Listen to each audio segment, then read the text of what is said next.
first of all, obviously our hearts have gone out to you all through such a difficult time. Fittingly, there'll be more tributes to Diogo at Wembley. He was such a lovely lad. How have the tributes that have gone before as well impacted you guys here? First of all, the tragedy impacted us, of course, most. But again, it impacted far more his wife, children, parents. But it impacted us definitely as well. And the tributes that have been done since were all very emotional and impressive. So every time we were somewhere, started off I think in Preston and in Asia as well, it's been emotional but impressive as well. We obviously now look towards the game at the weekend, but also look at things off the field, because Darwin, it seems, is on his way out. Can you give us your thoughts on his departure, how necessary it will be to replace him, and could his replacement be Alexander Isak? These are a lot of questions in one. As you know from me, and I think every manager works like this, you never talk about players that are not yours. So I can talk to you about Hugo, which we've signed recently and has done really well till now. We are very happy with the squad we are having.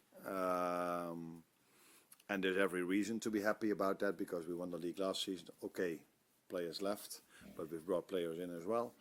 And youngsters are doing good. So at this moment of time, Darwin might leave indeed, but things are not signed yet. So you need to wait maybe a few days before that's completely done. But there is indeed a chance that he's going to leave. Do you think there will be more incomings between now and the end of the transfer window, though? Because I appreciate that Ryan, Andy Robertson and Ando can all play at centre-half, but it appears that you could also still do with a centre-half. Do you feel you need to bring in another option at centre-half as well? Now, what you just said, they can definitely play there as well. And you forget to mention Joe Gomez. Unfortunately, he has a minor injury at the moment, but he will be back with the team very soon. So we still have numerous options that can play there. But as always, what I always say, it's the same boring answer as with players that we might bring in or not. I'm really happy with the players we are having, and we have numerous players that can play in that position. Chance now to win your first trophy of the season. Yeah, which is nice if you can start a season with the chance of winning something, because normally you have to play numerous games before you can win something. If it's the League Cup, FA Cup, let alone Premier League or Champions League, normally you win something in the end of the season. And now we have a chance to win something in the beginning of the season. Unfortunately, we face a very good Crystal Palace that have been very difficult to win against for us, because we played 1-1 against them in the last game of the season, and they showed in the last final and in the semi-final, by the way, as well, how hard it is to win a one-off game of them. So I think most of the players that they have are still there. So yeah, even more reason to know what a difficult team it is to play against. Hi Arne, what did you learn from your last trip to Wembley? Obviously it didn't end with the trophy, but I'm just wondering, how does this link to this one, and are you looking back to what happened against Newcastle? Not looking back, because it's a different system and that Newcastle is playing, but maybe the way Newcastle played that final could be quite similar to the way Palace might play this final. So Newcastle used almost every free kick they got, no matter where it was on the pitch, to bring it into our box, and that's a style of play Palace also uses. So they also like to bring the ball out from the back, but they also are a threat in set pieces and long throw-ins and all these kind of things. So there may be a few overlaps. Is that the way you say it? Yeah, overlaps between the two teams, but I don't know what's going to happen tomorrow. But Newcastle was going man v man all over the pitch, high up the pitch, high press, normally, but maybe they will change it for tomorrow. Crystal Palace goes to a low block and defends in and around their own 18-yard box. And that is for every team very difficult to find gaps and to create your chances. So goals are in every game very important, but I think on Sunday, one goal is worth a lot. There's a lot of excitement around 16-year-old Rio Ungamola at the moment, and he was on the score sheet. Anfield got an assist as well. How do you, as a manager, go about supporting him, I guess, because there's already such a spotlight on him at such a young age? Yeah, and that is sometimes also difficult, and you never know how an individual handles that situation. But it was a year ago when Trey Naoni scored a goal, I think against Sevilla, when he was also maybe 17, very young. So they have an incredible chance to work and be every day around players like Virgil van Dijk, Mo Salah, and all these others, to see what they do, to be ready to perform every 3 days. And that is a step these players definitely have to make, which is completely normal. If you're 16 or 17, it's already nice if they can play once a week at a good level. And we just try to develop them in the best way we can, but we also have to take care of them, because new players that come in that are 24, 23, 22 already experience that the intensity levels are quite high, either during the games or in training sessions, let alone for players that are 16 and coming through the academy.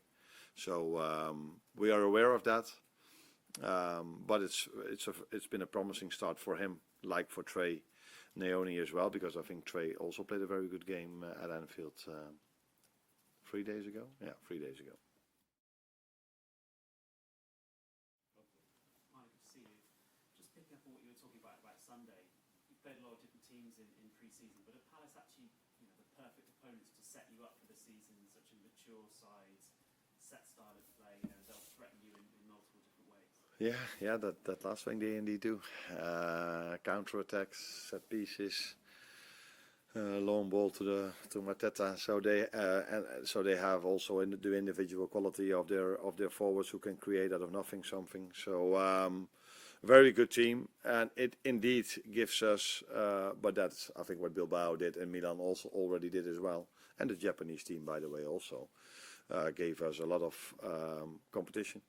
So, and that's definitely what Palace is going to do, because they kept the team together. So they just hit the ground running again, probably after being a few days off, and it's still the same team. So a team that performed really well, especially in the end of last season, and so yeah, a good challenge for us to start the season with. Considering how much you had to acclimatise to last summer and how late players arrived, just how valuable from a coaching point of view have you found this pre-season? That's completely true. The good thing about last season was that the whole squad stayed, so they knew each other very well already. Now a few players have left. We brought a few players in, so that always takes a bit of adaptation as well, because the players we've brought in, some of them have different qualities than the qualities we already had. So they need to adjust to their new teammates, but we have to adjust to them as well. And it's a good thing we could have worked already for 4 weeks now, I think. So yeah, that's the pleasing part of not having a World Cup or another tournament in the summer, that you can work with them from the start.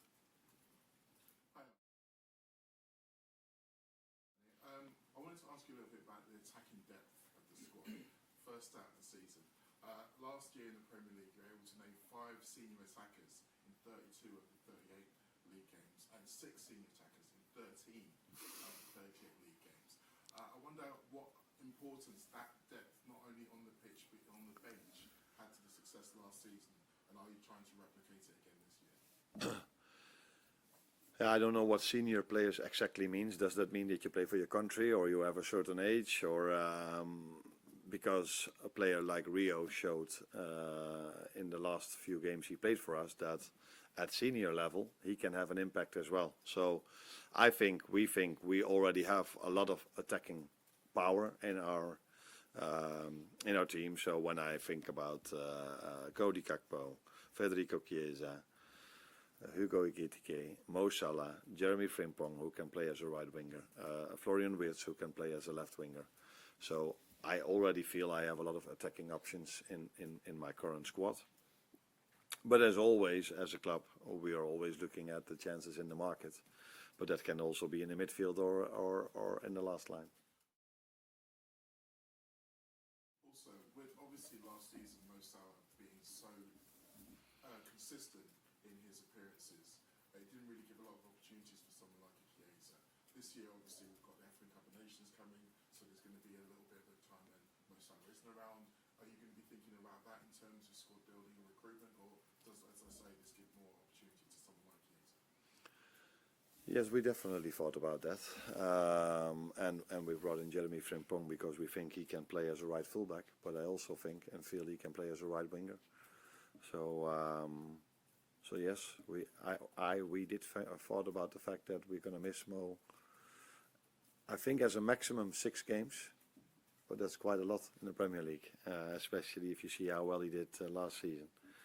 So yeah, signing Jeremy Frimpong was for multiple reasons, but one of them was also that he could replace Mo if Mo is not there, but there are other options for me to replace Mo with as well. But Jeremy is definitely one of them.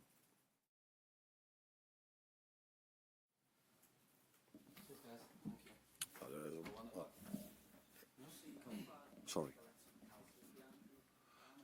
He will be in the squad. Yeah. He only played. He was out for 2 months, I think, or longer, because we didn't play him in the last 4 games of the season. He trained with us since a week now. Played 30 minutes, 45 minutes.